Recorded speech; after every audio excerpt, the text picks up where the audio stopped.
como vão? No vídeo de hoje vou dar continuidade a uma série de análises dedicada ao UCM, que esse ano 2018 completou 10 anos, uma década, né? Vou fazer minhas análises dos 6 filmes que formaram a fase 2 do universo cinematográfico da Marvel. Aqui, ou seja, vou começar falando a partir de Homem de Ferro 3, vai até Homem-Formiga, isso mesmo. Será mais ou menos isso. Eu já tinha feito sobre a fase 1 lá atrás, vou deixar, se vocês quiserem saber o que eu falei lá, deixar o link aqui embaixo, ou veja aqui o card aqui em cima, esse izinho, você até está passando, prestando o izinho, aí você, olhando ali, você clica para ver o que foi que eu falei. Nesse assim, como eu tinha falado, vou também falar um pouco de aspectos que envolvem alguns aspectos de produção, curiosidades, elenco, direção, dentre tudo que eu já vi feito antes, é o meu esquema. E também meu balanço final de ponto positivo e de ponto negativo, que cada um desses 6 formaram essa fase 1 desse tão estabelecido universo cinematográfico da Marvel, deu certo. Então, vamos lá, sem mais delongas, começando. Primeiramente, começamos falando de Homem de Ferro 3, esse filme foi lançado em 2013, né? Primeiro da fase 2, né? Esse aí é o que mais divide as opiniões, né? O filme que deu início à fase 2, veio com uma grande responsabilidade nas costas, né? Tentar dar um novo rumo depois do mega fenômeno que foi os Vingadores, um ano antes, né? E tudo mais, assim. Ele veio com uma ideia assim, de trazer uma nova pegada, um novo tom.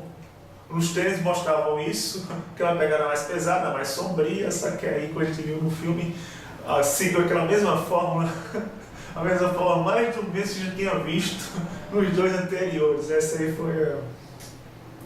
é uma das coisas que dividem opiniões. E não foi só isso que dividiu também as opiniões, algumas ideias assim meio que duvidosas que foram adotadas nesse filme, também as coisas assim meio que não resultaram muito bem. Na história desse filme, com toda essa direção do Shane Black, que assumiu, ficou no lugar do Jon Favreau, que nesse filme só participou apenas como ator no papel daquele atrapalhar a segurança do Hack Hogan. Nesse filme ele formulou ali uma fórmula bem diferente, assim, você já viu logo de cara no começo da premissa, onde ele mostrou uma cena curiosa aí passava um prólogo em Bern, na Suíça, durante o Réveillon 1999, onde lá ele estava ali curtindo, ele antes de virar o Homem de Ferro, estava ali curtindo a noitada, aí lá conheceu os 2 personagens que vão dar uma movimentada na trama ali, vão ser pontos-chave para todos enrolar essa trama, que é o cientista Otto Schiller e a Maya Hansen. Eles uma frase muito curiosa que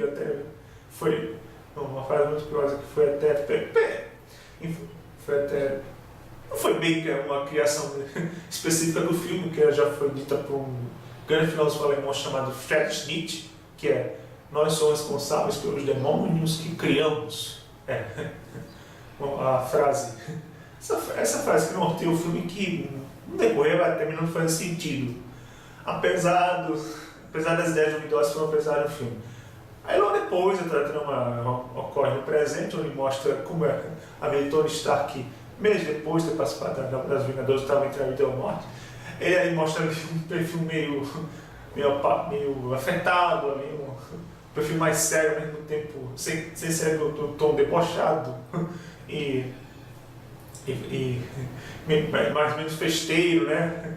Um pouco mais responsável, né? Depois de ter virado entre a morte ao entrar na boca, ao ter lá para o espaço, né? E entre tudo mais, já o Tony Stark ali, foi um negócio bem pesado, onde ele vai dali nessa missão com até mesmo uma ameaça do terrorista chamado Mandarim, que é um homem que usa a figura de seres seres assim, que tem poder no corpo assim, de provocar explosão como se fossem seus homens bombas, né? Chamado de Extremes. Os Extremes que foram criados pelo Otto Skinner, que logo reaparece nesse filme como um mega industrial ali, bem diferente da maneira como foi apresentado. Aí nesse decorrer vão acontecendo muitas reviravoltas ali atrás, que como já disse, né, tiveram umas decisões aí muito duvidosas que deixaram o filme muito dividiram opiniões, né? Como por exemplo que acho que eu vou deixar para falar nos pontos negativos, né? Deixa para colocar isso quando for os pontos negativos, né?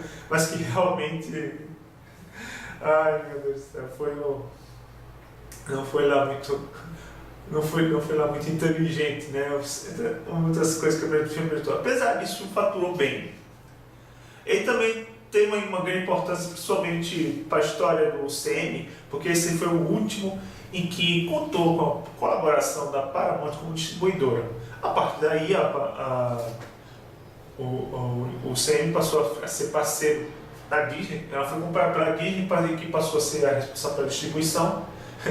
E posso dizer que talvez por essa compra isso terminou gerando essa inviabilidade para os filmes solos do Hulk, né? Porque o Hulk, infelizmente, ainda é propriedade da Universal, e para fazer um filme solo e com isso para fazer um filme solo é muito difícil, que é essa distribuidora que tem propriedade cinematográfica sobre o personagem, não quer dividir lucros, entre outros fatores assim, burocráticos, problemáticos que envolvem essas negociações. Mas pelo menos assim, isso já deu um outro nível, né? Um fechamento de um ciclo, assim como o filme mostrou também um fechamento do ciclo, por exemplo, do Homem de Ferro em Sua Mansão, onde a partir dali ele passou a morar no Prédio Vingadores, né? Passou a agir no Prédio Vingadores, deixou existir a sua mansão. A mansão dele foi destruída pelos extremos, foi o fechamento ali do filme solo do Homem de Ferro. Deixou já ali bem evidente esse fechamento desse ciclo. Vamos então agora comentar o meu balanço geral dos pontos positivos e dos pontos negativos que esse filme apresentou. Começar primeiramente pelo ponto positivo, o que é uma coisa meio complicada, visto tantas coisas assim problemáticas que o filme, mesmo tendo faturado muito na época, rendeu muito din-din, muito money pra época, ainda assim tem umas coisas muito problemáticas, são difíceis de gerir, umas ideias muito duvidosas, que é complicado. Ainda assim, o filme apresentou alguns pontos positivos que dá para se destacar sim.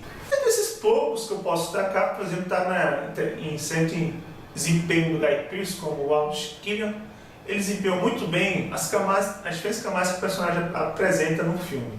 Ele começa a se apresentar como uma figura bem estereotipada, de um sujeito nerd abobalhado, aí andando de um jeito assim meio complicado, né? Bem desajeitado e tal, que vai atrás dele para pedir um patrocínio, um projeto de pesquisa que está desenvolvendo, né? O projeto da IMA, isso mesmo, quando estava na IMA. Tem essa parte que ocorre lá na premissa que é lá em Bern, na Suíça. Essa parte até que é legal, e depois mostrar ele ali com uma imponência de um homem rico, um homem manipulador, cabeça dos extremos e tal, é a parte mais complicada. Tirando uma parte chata que ele fala, onde ele diz que era um mandarim, aí muito chato de digerir. Também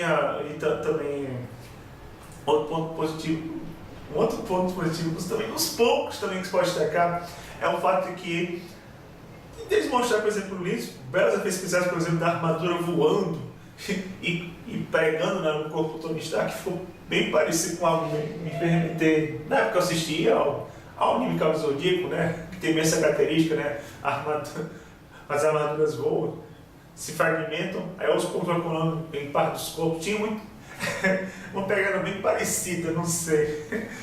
Esse filme mostrou isso, foi sensacional e são os únicos pontos positivos do filme.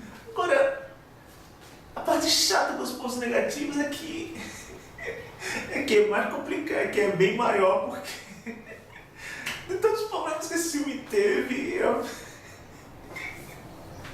meu Deus do céu. Parte dos pontos. Esses são os únicos pontos positivos que eu destaquei. Posso destacar assim, porque o resto daria uma. Cara, daria uma longa onda. Se tivesse fazer um filme de análise só sobre o Homem de Ferro, a quantidade de pontos do que eu destacaria horrível, de coisa horrível que o filme apresentou, coisa mais horrível que fica esse filme apresentou, umas ideias duvidosas, como por exemplo, o Máquina de Combate. Por exemplo, Máquina de Combate.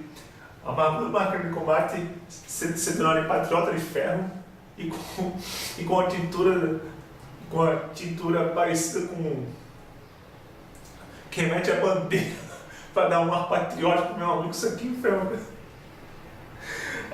das coisas mais bestas que eu já vi nessa vida.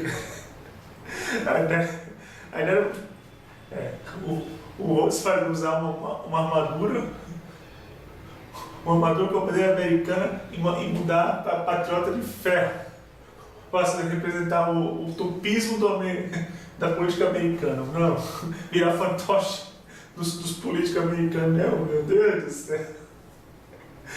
Não, outra também equivocada que o filme foi apresentado no filme, que também foi a parte mais problemática de tudo negativo que a gente pode destacar nesse filme, é aquela imprudência do Tony Stark em falar publicamente o seu endereço para o inimigo, para o inimigo. Ele fala isso publicamente quando está numa entrevista, está sendo entrevistado como a gente da imprensa, que estava no hospital visitando o Happy Hall, que foi atingido por um ataque terrorista, né, dos Thames. Aí ele manda o seu endereço. Aí, cara, uma imprudência, né? Porque ele botou totalmente em risco, né, sua vida ali, se expôs ali. E a qualquer momento ele foi atacado. E foi o que aconteceu. Ele teve a mansão dele destruída por esse pessoal. Foi uma das ideias mais burra que eu já vi nesse universo fotográfico, meu amigo. Não. A ideia mais burra. Mas não é a ideia mais burra. Não, e mais burro mesmo que eu já vi. Mais burro, mais duvidoso, mais horrível que eu já vi. Que isso já teve. Foi um momento em que, no plot twist da trama, quando o Homem de Ferro vai no QG do Mandarim, o temido Mandarim, que nesse filme ele é apresentado de uma forma muito distante do que é nos quadrinhos, né? Nos quadrinhos ele é representado por um homem místico, um homem místico da China, né? Com poderes sobrenaturais. Aqui eles o transformaram na figura de um terrorista, né? Isso até que não foi tão problema, né? Um terrorista. Tem um terrorista árabe inspirado lá Osama Bin Laden, né? Sendo interpretado pelo Ben Kingsley, que apesar de um ator britânico que tem umas características bem parecidas com o de Orbe, já que ele tem descendência indiana, né? Como ele tem descendência indiana, ele conseguiu até convencer como um autêntico terrorista e tal. Até que não foi tão ruim no papel. O problema é que no plot twist, nesse momento que o Homem de Ferro aparece na sua QG, na sua mansão, meu amigo, ele descobre que o sujeito é um tremendo pilantra, um picareta, um ator que estava sendo usado como fantoche para Pra ameaçar o governo, não tinha imponência nenhuma, era um tremendo. Era um ator, tava atuando. É difícil, foi a parte mais difícil de gerir esse filme. Eu vou das coisas mais pior. Quer dizer, mais pior não, pior que eu já vi nesse filme. As derivadas horríveis, mas problemáticas. Aquilo foi que estragou totalmente. Estragou totalmente, meu amigo. Não, e fora também a parte chata de aparecer, por exemplo, aqui um garoto que o Tony Stark conhece lá no Tennessee, na região medieval do Tennessee, um garoto muito chato, que vive enchendo a paciência do cara e que não tem utilidade alguma, nem para trazer um alívio cômico ele serve para dar aquele menino, pô. Ai, ai, ai. Vamos ver se bom.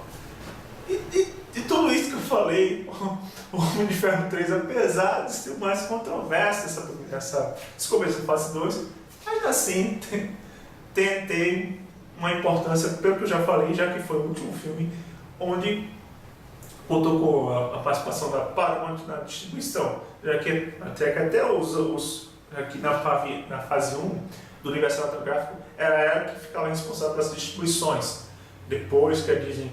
Essa transição, uma coisa, essa transição importante na parte da distribuição. E aí, tivemos, dessa forma, então, tivemos o seu outro universo mais consolidado. E também transição no universo cinematográfico, onde o Tony Stark, que até então era um cara que viu uma vida glamourosa na sua mansão, com a mansão destruída, ele deixou de ver aquela vida glamourosa, festeira de playboy, e passou a ser um cara mais ativo na equipe Vingadores.